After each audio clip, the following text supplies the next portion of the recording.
بسم الله الحمد لله والصلاة والسلام على رسول الله وعلى آله وصحبه ومن والاه ومن بعد. اللهم اغفر لنا واهدنا وسددنا. This is a recording about the importance of Salah, and I took the contents which I will be mentioning here from a book called Tasheel al-Fiqh, Easing Fiqh, which is a book about fiqh, as the title gives the idea of, the knowledge of what is halal and what is haram, and what is in between that and other than that. And it is written by Abdullah ibn Abdul Aziz al-Jabri, may Allah have mercy on him. And there are about 12 points about Salah and the importance of Salah that are mentioned, which I will go over quickly here, inshallah.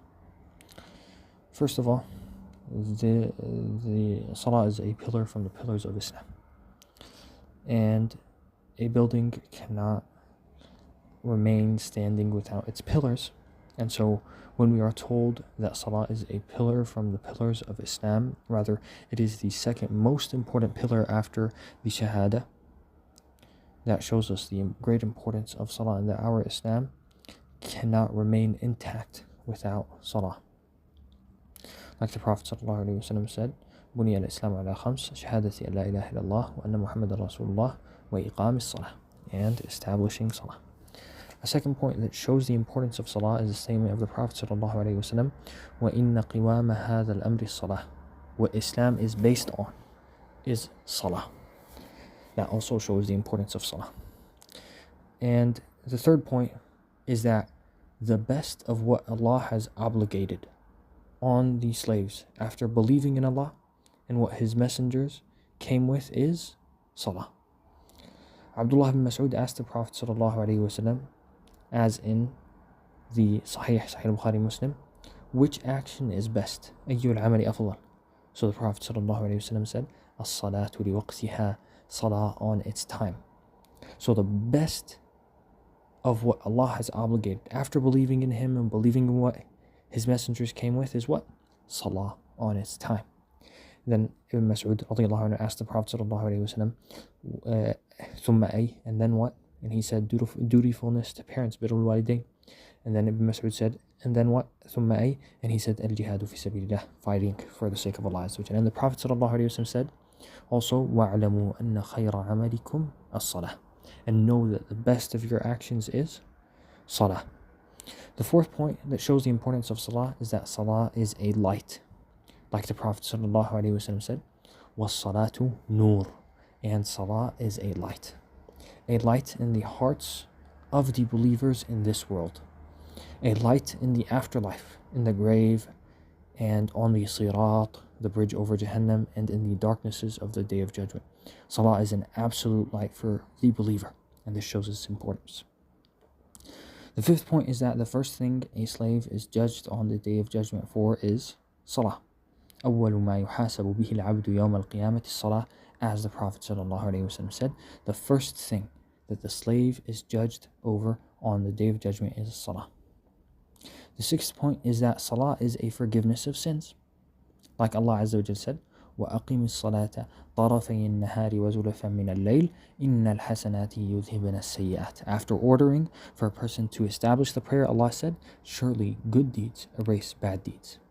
This shows that Salah is the primary good deed, is one of the main good deeds that is meant by this statement by Allah, surely good deeds erase bad deeds. And also what indicates this meaning, which is that Salah is a forgiveness of sins, is what was narrated in Sahih Muslim from the narration of Abu Hurairah radiallahu anhu.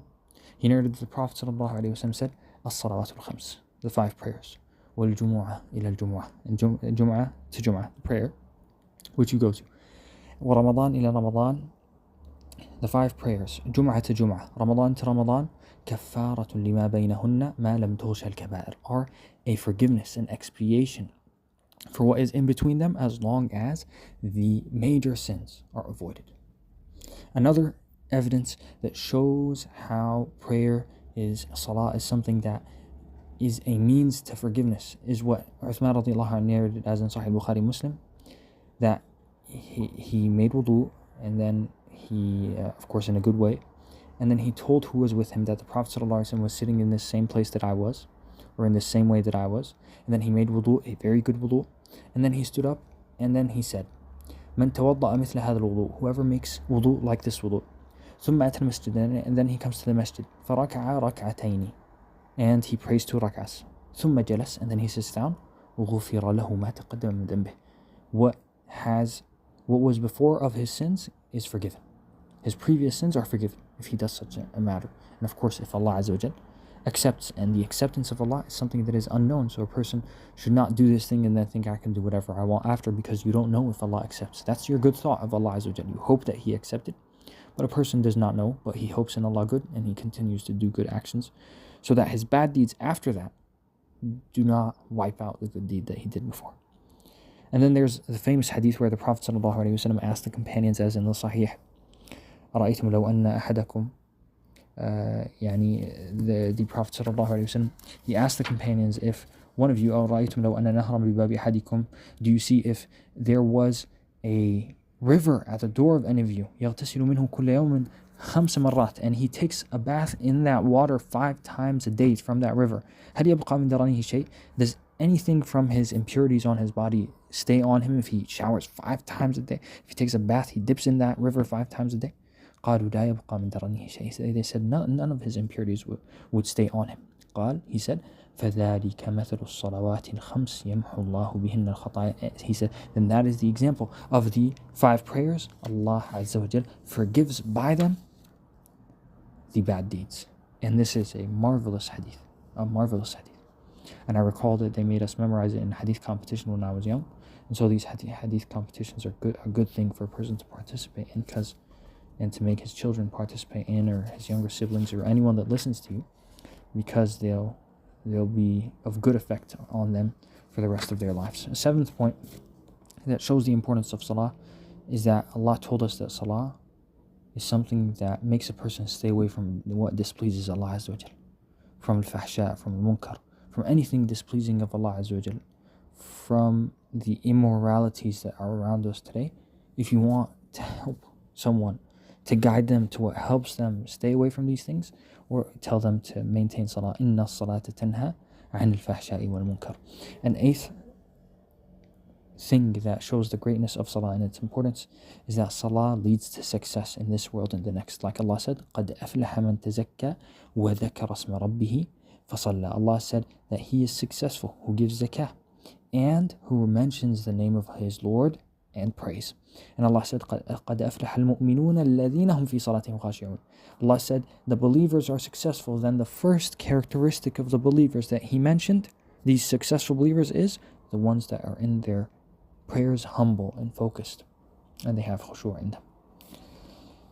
And then a 9th point that shows the importance of salah is the contents of salah, the motions, the words, the beliefs, the actions of salah that a person is doing makes it something great. You thank Allah through salah, and it's one of the greatest embodiments of thanks for Allah Azza wa Jal. You thank Allah Azza wa Jal with all your limbs through salah. Your tongue is moving, your hands are doing what pleases Allah Azza wa Jal. Your feet, your head, your heart, it should be present during salah, and you are thanking Allah Azza wa Jal in that manner. It's not just to worship in one of these limbs, for example, like dhikr, for example, it's something just on the tongue. No, you have all the limbs are involved. And you stay away from drink and food, and your eyes are kept away from turning around or doing anything that displeases Allah. So the motions of salah themselves show how great it is of a worship and show its importance.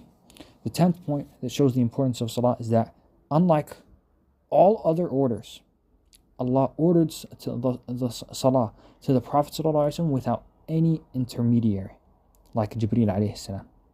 Rather, Allah spoke directly to Muhammad sallallahu alayhi wasallam and brought him up to where no one else had went to before, and ordered him salah there in the journey of al-Mi'raj, where the Prophet sallallahu alayhi wasallam went up 7 heavens to go speak to Allah Azza wa Jal. And what did Allah order him when He brought him up in this great journey? He ordered him with salah. That shows the importance of salah. And what shows its importance as well is that Allah ordered the prophets and messengers before him with salah as well, like Ibrahim, the father of all prophets, and other prophets, the last of which was Isa alayhi salam before our Prophet. Rather, when Allah brought Musa close to him and spoke to him, He ordered him with salah without any translator between them. That shows the importance of salah. Not only is it something in our Sharia, in the rulings of the Messenger of Muhammad that was sent to Muhammad sallallahu alaihi wasallam, but in all the prophets who all followed Tawheed, all of them were ordered. Allah mentioned many of them, and some scholars mentioned that all of them were ordered with salah. And the 11th point is that maintaining salah is an evidence of the true iman of the slave. Like the Prophet ﷺ said, "Man hafaza alayha kanat lahu nuran wa burhana." Whoever maintains his salah, they will be for him a light and an evidence, of course, of the person's true iman. And the last point is that salah is the coolness of the eyes of the believers. It is the cause of their happiness in their life, the cause of their calmness and comfort. And it is the cause of their anxieties and stress and sadness to go away when they speak to their Lord and worship Him through salah. Like the Prophet ﷺ said, "Qum ya Bilal fa'arihna bis salah." Get up, O Bilal, and rest us with the salah. We ask Allah Azza wa Jal to make us of those who maintain their salah and worship Allah Azza wa Jal by maintaining their salah, and who never leave it. May Allah protect us from that. And there are other points that show the importance of salah, like the danger of leaving salah. And like the Prophet ﷺ said, that بين الرجل وبين الشرك والكفر ترك الصلاة, between a man and between shirk and disbelief is leaving salah, as in Sahih Muslim. So may Allah Azza wa Jal protect us from that. And Iblis, the big enemy of the believer in this life, he was arrogant with Allah Azza wa Jal and refused to make one sajda to Adam alayhi salam. And that made him be kicked out of the mercy of Allah Azza wa Jal. How about someone that refuses over and over again to make sajda not to Adam alayhi salam but to Allah Azza wa Jal? And of course, in the Sharia of Muhammad sallallahu alayhi wa sallam, prostrating is not allowed to anyone but Allah Azza wa Jal. But out of respect, Iblis and the angels were ordered to make prostration to Adam alayhi salam. So in any case, may Allah Azza wa Jal guide us to what pleases Him and make us of the people of salah. Subhanakallahumma wa bihamdika ashhadu an la ilaha illa anta astaghfiruka.